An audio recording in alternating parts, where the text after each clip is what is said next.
सुप्रिया सुळे यांनी बीडमधील कडगाव बुद्रुक गावामध्ये संपदा मुंडेंच्या कुटुंबियांची सांत्वनपर भेट घेतलेली आहे। फलटणमधील महिला डॉक्टर आत्महत्या प्रकरण तपासात राजकीय हस्तक्षेप होऊ नये असं सुप्रिया सुळे यांनी यावेळी म्हटलं आहे। महाराष्ट्राच्या लेकीला न्याय मिळायलाच हवा, आम्ही डॉक्टर संपदा मुंडेंच्या कुटुंबियांसोबत आहोत असंही यावेळी सुप्रिया सुळे यांनी म्हटलेलं आहे। संपदा मुंडेंच्या कुटुंबियांना न्याय मिळवून देणार या ठिकाणी सुप्रिया सुळे यांनी हे वक्तव्य केलेलं आहे। तर या प्रकरणामध्ये या तपासामध्ये राजकीय हस्तक्षेप होऊ नये असंही त्यांनी यावेळी म्हटलंय।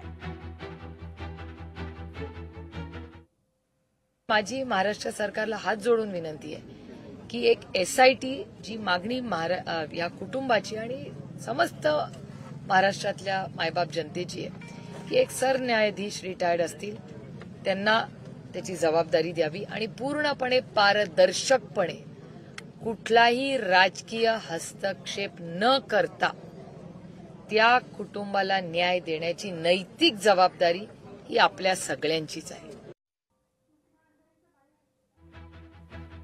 पारदर्शकपणे तपास व्हावा, राजकीय हस्तक्षेप नको असं सुप्रिया सुळे म्हणतायत। एसआयटीमध्ये निवृत्त न्यायाधीशांचा समावेश असावा अशी मागणीही त्यांनी केलेली आहे। तर आपण डॉक्टर संपदा मुंडेंच्या कुटुंबियांसोबत आहोत असा या ठिकाणी सुप्रिया सुळे यांनी म्हटलेलं आहे। तर महाराष्ट्राच्या या लेकीला न्याय मिळायलाच हवा असंही वक्तव्य सुप्रिया सुळे यांनी केलेलं आहे।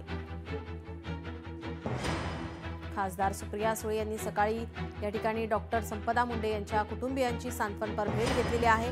या भेटीनंतर त्यांची ही प्रतिक्रिया मागणी करण्यात येते। एसआयटीमध्ये निवृत्त न्यायाधीशांचा समावेश असावा अशी मागणी सुप्रिया सुळे यांनी केली आहे।